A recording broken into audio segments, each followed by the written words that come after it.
Hello. Welcome to Emmy. I'm here to help put you in control of your health. Before we begin, please be sure your sound is turned up, or turn on closed captioning if you prefer. All right, you're here to learn more about vasectomy. Okay, before having a vasectomy, you should be sure about one of two things.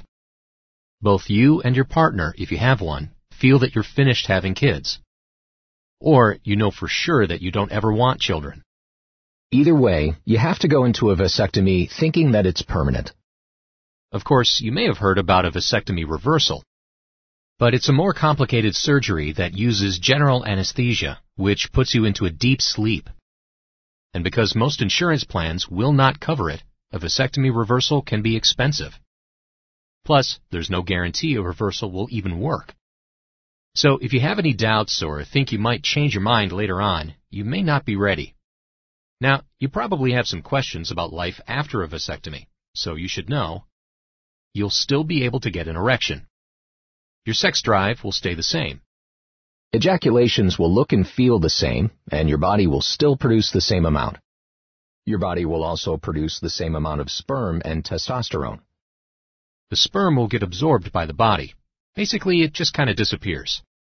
Also, many doctors believe there's no connection between a vasectomy and prostate cancer or heart disease. If you have any questions about this, talk with your doctor. Okay, now let's talk about the procedure. Now, at some point before having this procedure, you'll meet with your doctor. This is so he can talk with you about what's involved and make sure a vasectomy is right for you. Your partner may be asked to join you as well. And in the weeks or months before surgery, it's very important for your surgeon to learn about your overall health and health history. So, for your safety, make a list of everything you take, and this includes all prescription medicines, any other medicine like aspirin, Advil, or Motrin, herbal supplements like echinacea or ginkgo biloba, vitamins, and recreational drugs. And if you take a blood-thinning drug, you'll need to talk to the doctor who put you on this medicine to find out exactly what to do. These include medicines like warfarin, also called Coumadin, Plavix, Pradaxa, Xarelto, Eliquis, and many others. Do not stop taking this kind of medicine on your own. Your doctor needs to help you do this safely. But for a complete list of what to stop taking and when, ask your doctor. All right, on the day of the procedure, bring a jockstrap, compression shorts, or tight-fitting briefs. You want something that'll give you some support afterward. And wear loose-fitting pants, like sweatpants, instead of a tight pair of jeans. You just want to feel comfortable. But either way, once you arrive and get set up, a vasectomy usually lasts about 10 to 15 minutes. I'll give you a general idea of how it'll go. Now, they'll start by either shaving and cleaning the groin area, or you'll be asked to do this ahead of time.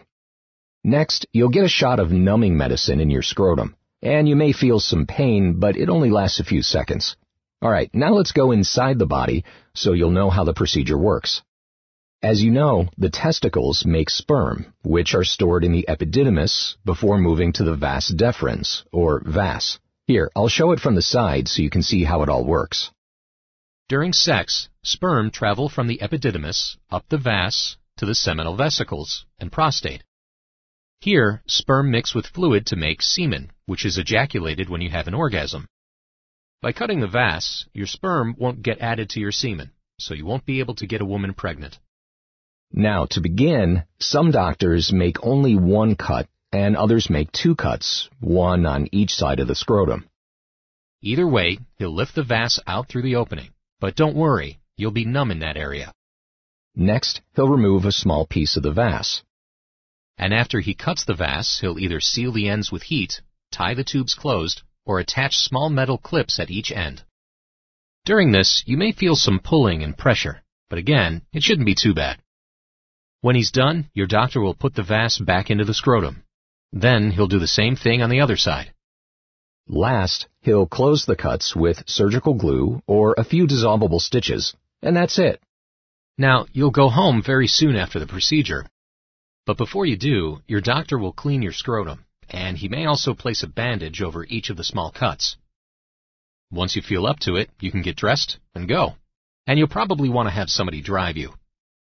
You may be able to drive yourself, but if that's your plan, you may have to stay around for a while, so your doctor can make sure that you're okay. After you get home, plan on taking it easy for the rest of the day.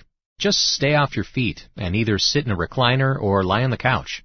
Now, I'm sure you're wondering, how bad is the pain going to be? Well, it's not usually too bad. You can expect to be a little sore and swollen for a few days. And you may have some bruising on your scrotum. Your doctor may have you pick up some medication to help with soreness, but over-the-counter drugs, like Tylenol, are probably all that you'll need. Also, you'll use ice packs for at least the first day. Your doctor will give you specific instructions. But until your doctor says it's okay, there are a few things you should not do. For instance, don't lift anything heavier than a gallon of milk. If it's heavier than that, like a bag of groceries, ask someone to get it for you. Also, don't do any heavy-duty exercise for about a week. Your doctor will give you specific instructions. And keep your cuts dry until they're healed over. This helps prevent infections. So your doctor may say you can take showers, but you shouldn't swim or soak in any water like a bath or hot tub. If you have any questions about this, just ask. Now, about getting back to work. Well, it depends on what you do. If you work in an office, you may only have to take off 1 or 2 days. But if you have a more physical job, like construction, it may take a little longer before you can return. Just ask your doctor what he thinks is best for you. Okay, let's talk about your sex life after a vasectomy. You can usually start having sex 1 week after the procedure, but there's one really important thing that you need to know. You are not sterile right after a vasectomy.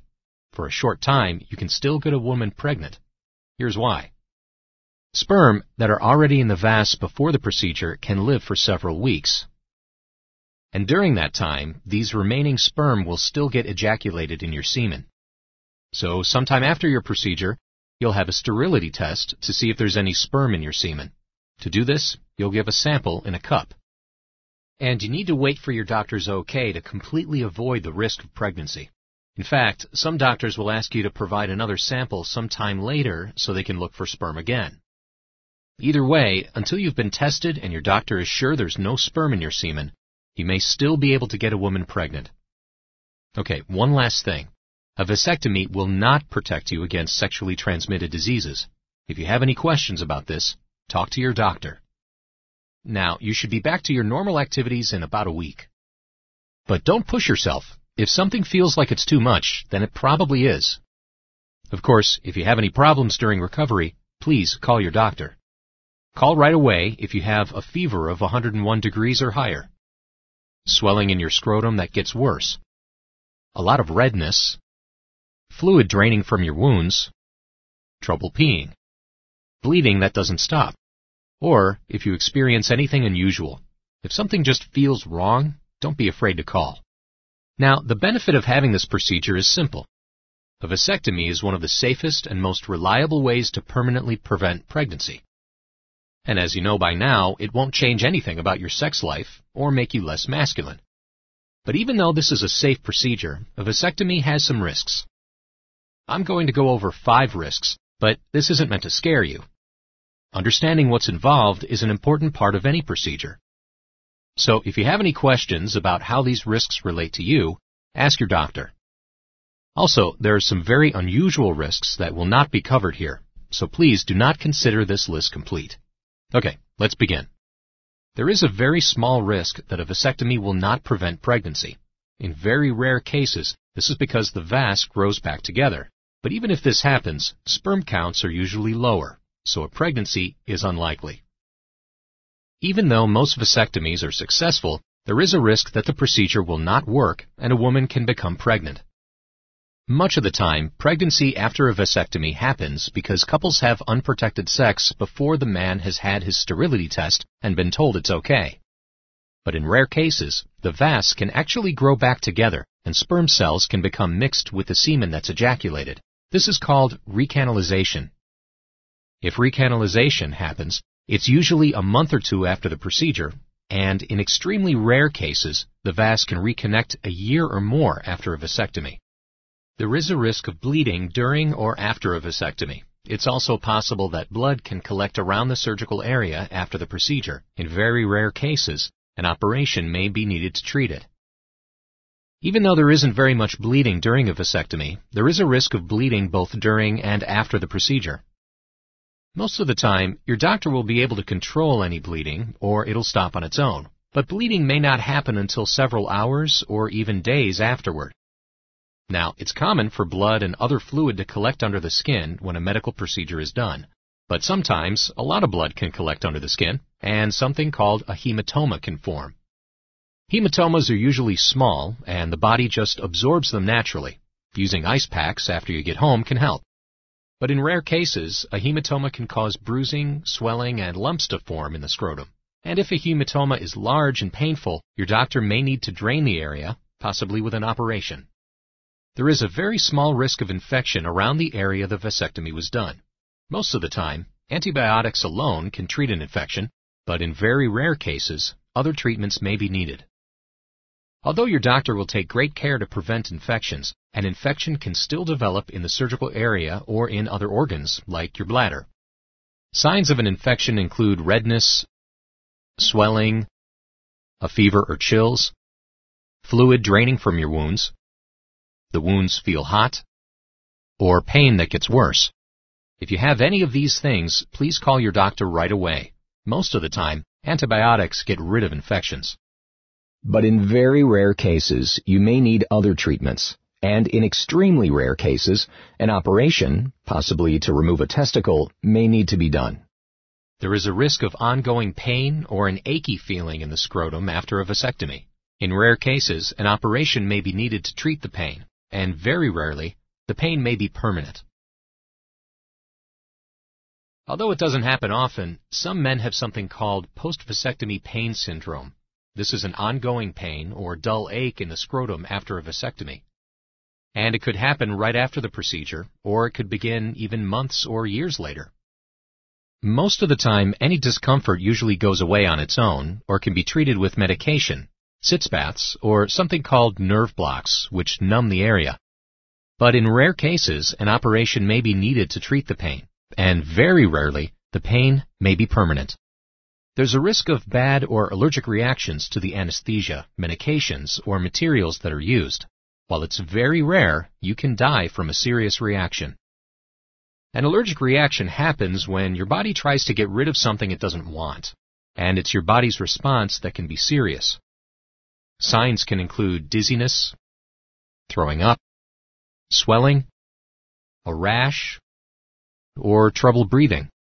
You should know that your healthcare team is trained and ready to respond to allergic reactions, but in rare cases, people can die. If you've ever had an allergic reaction or know you are allergic to any drugs, foods, or materials like latex, please let your doctors know. And let them know if you or anyone in your family has ever had a serious reaction to anesthesia. This decision is of course up to you. And if you're ready for a vasectomy, there are other ways it can be done. For example, some doctors use a special tool to make a small hole in the scrotum to reach the vas. This is called a no-scalpel vasectomy. But since the scrotum still needs to be punctured, many of the risks are the same. Of course, you can also choose not to have a vasectomy, and you and your partner can still use condoms, the pill, or whatever method of birth control you use now. Okay, there are methods of permanent birth control that women can have. For example, you may have heard of tubal ligation, also called having the tubes tied. With this, the goal is to block the tubes, so sperm can't get to the woman's egg. But you should know that with tubal ligation, the risks to a woman are much more serious. For example, there's a risk of ectopic or tubal pregnancy, which is when the baby grows in the woman's fallopian tube. And this can cause serious health problems or even death. Also, these procedures are more complicated and often more expensive than a vasectomy. The fact is, a vasectomy is one of the safest and most reliable ways to prevent pregnancy.